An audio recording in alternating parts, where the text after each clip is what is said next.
Good morning, students. I am Shanprit.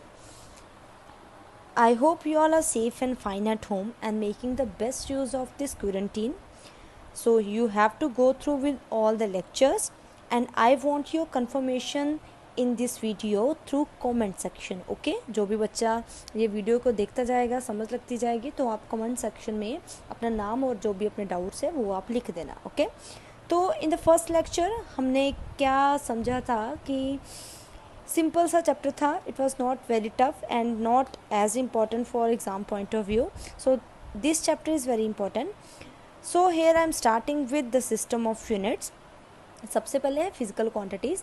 कि physical quantity जो भी फिजिक्स में जितनी भी क्वांटिटीज़ हैं, लेंथ है, टाइम है, ठीक है, मास है, जितनी भी क्वांटिटीज़ हैं जो आप डिफ़ाइन भी कर सकते हो और आप उनको मेजर भी कर सकते हो, उन सभी क्वांटिटीज़ को क्या बोलते हैं? Physical quantities. जैसे लेंथ है तो आप उसको मेजर कर सकते हो, 1 मीटर लेंथ है, 2 मीटर लेंथ है, ऐसे इनको क्या बोलते हैं? Physical quantities.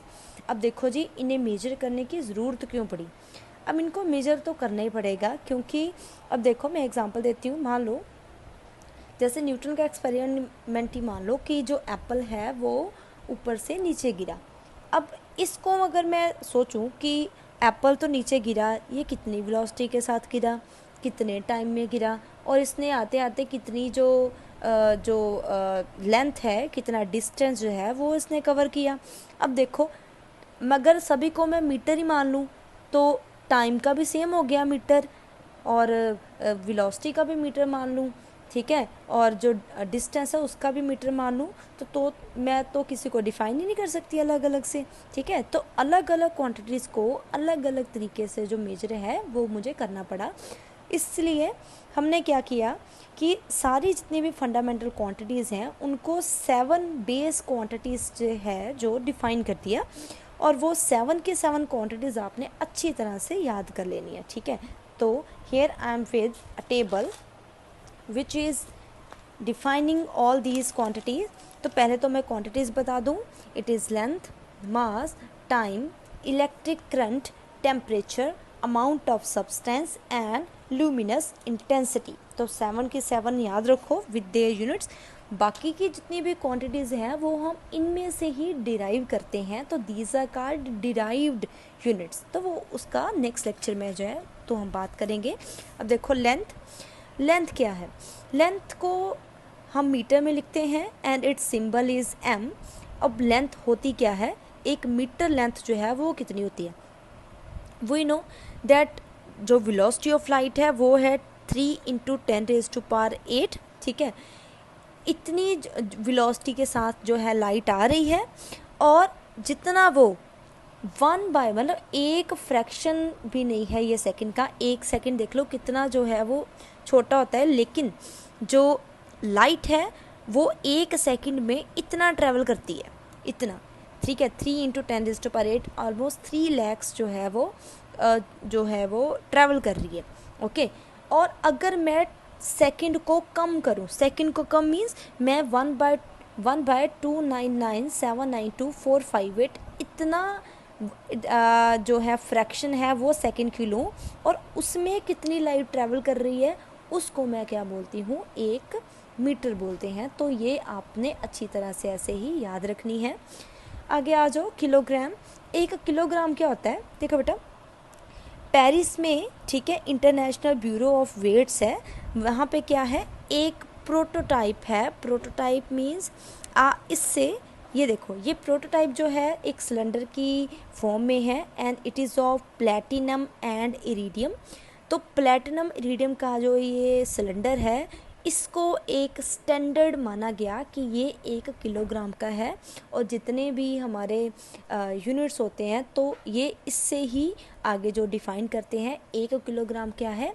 1 किलोग्राम जो है वे प्लेटिनम इरिडियम अलॉय का एक सिलेंडर है जो कि इंटरनेशनल ब्यूरोज जो पेरिस में सिचुएटेड है वहाँ पे है दिए. तो इसको हम 1 किलोग्राम का मानते हैं. तो सारे के सारे यूनिट इसी ने डिफ़ाइन किए. नेक्स्ट है टाइम. 1 सेकंड टाइम क्या होता है? हमें पता है कि 1 सेकंड टाइम में, ठीक है, और 1 मिनट में 60 सेकंड होती हैं. तो अब 1 सेकंड है क्या? अब देखो बेटा, I am not taking actually ये जो है फिजिसिस्ट ने, ठीक है, ये बनाया है सारा कुछ। सीजियम एटम ली मैंने। सीजियम एटम का जो आउटर मोस्ट जो इलेक्ट्रॉन होता है वो होता है, एक इलेक्ट्रॉन होता है। अब देखो एक इलेक्ट्रॉन है, ऑब्वियसली ये फ्लक्चुएट करेगा। जब ये फ्लक्चुएट करेगा तो ये वेव जनरेट करेगा, ठीक है। तो अगर ये वेव जनरेट करेगा, तो हम 10th में पढ़ते हैं, वेव जनरेट करेगा तो ऐसी वेव बनती है। और ये क्रस्ट है, ये ट्रफ है, ठीक है। और ये प्रॉपर क्या है, एक टाइम पीरियड होता है, ठीक है। तो सेकंड क्या है कि सेकंड वो टाइम है जिसमें ये इसने वेव जनरेट की। कितनी वेव जनरेट की, इतनी, ठीक है। ये आपने ऐसे, आपने पूरा नंबर याद रखना है। इतनी वेव जो है वो उसने जनरेट की, उसको हम क्या मानते हैं, एक सेकंड मानते हैं। तो बिकॉज ये स्पॉन्टेनियस बेटा प्रोसेस है, बहुत जल्दी जल्दी जो है वो वेव्स की जनरेशन होती है। नेक्स्ट है इलेक्ट्रिक करंट, एम्पियर में लिखते हैं, सिंबल ए है। एम्पियर क्या होता है, दो आप मेटल जो है वो ब्लॉक्स लो, ठीक है, उनको 1 मीटर के डिस्टेंस के ऊपर रख दो और दोनों में से करंट को जो है वो फ्लो करवाओ, करंट फ्लो करवाओ, ठीक है। जितना जितना करंट इंक्रीज होगा तो इनमें एक फोर्स भी आएगी, ये भी 10th में पढ़ते हैं। एक फोर्स जो है वो जनरेट होगी जब ये फोर्स 2 × 10⁻⁻⁷ न्यूटन की हो जाएगी। उस टाइम जो इन दोनों के अंदर जो करंट है that is called 1 ampere. Okay, तो आगे जी टेम्परेचर है, केल्विन में हम डिफाइन करते हैं, पता ही आपको केल्विन है क्या। सबसे पहले तो ट्रिपल पॉइंट समझ लो। ट्रिपल पॉइंट मैं दो तरीके से आपको बताती हूँ केल्विन का। अब देखो मैंने क्या किया, प्रेशर टाइम जो है टेम्परेचर ग्राफ लिया, ठीक है। तो मैंने दो गैसेस ली, अलग अलग का जो टेस्ट किया। तो जो फर्स्ट टेस्ट में जो ग्राफ है वो ऐसे आया, सेकंड में ग्राफ जो है वो ऐसे आया, ठीक है। अगर इसको एक्सटेंड करके देखा गया तो ये पॉइंट आपका आ गया -273.15। तो इसको हम क्या मानते हैं, एब्सोल्यूट ज़ीरो या फिर केल्विन। हम ऐसे करते हैं, इसको 0 तक मेजर किया गया था, 273 आया। अगर हम बताइए अगर केल्विन में कन्वर्ट करना हो तो हम क्या करते हैं, 273 ऐड कर देते हैं, ठीक है, सेल्सियस में बनाने के लिए। तो केल्विन जो है it is also defined as 1/273.16 of the thermodynamic temperature of the triple point of water. Triple point of water क्या होता है, वो पॉइंट जहाँ पे सॉलिड, लिक्विड और गैसी स्टेट जो वाटर की है वो एक पॉइंट पे आके जो मिलती हैं, तो वो क्या है, ट्रिपल पॉइंट ऑफ वाटर। तो ये उसकी इतनी फ्रैक्शन जो है अगर उसकी करें तो that is called the kelvin. Amount of substance बहुत इजी है, मोल्स में करते हो, केमिस्ट्री में भी आप पढ़ते हो, दिस इज़ अ सिंबल। तो मोल क्या है कि कार्बन 12 की एटम्स लो, ठीक है। कार्बन 12 जो है वो रेडियो एक्टिव है, ठीक है। और इसमें इसकी कितनी, ठीक है, 0.012 किलोग्राम में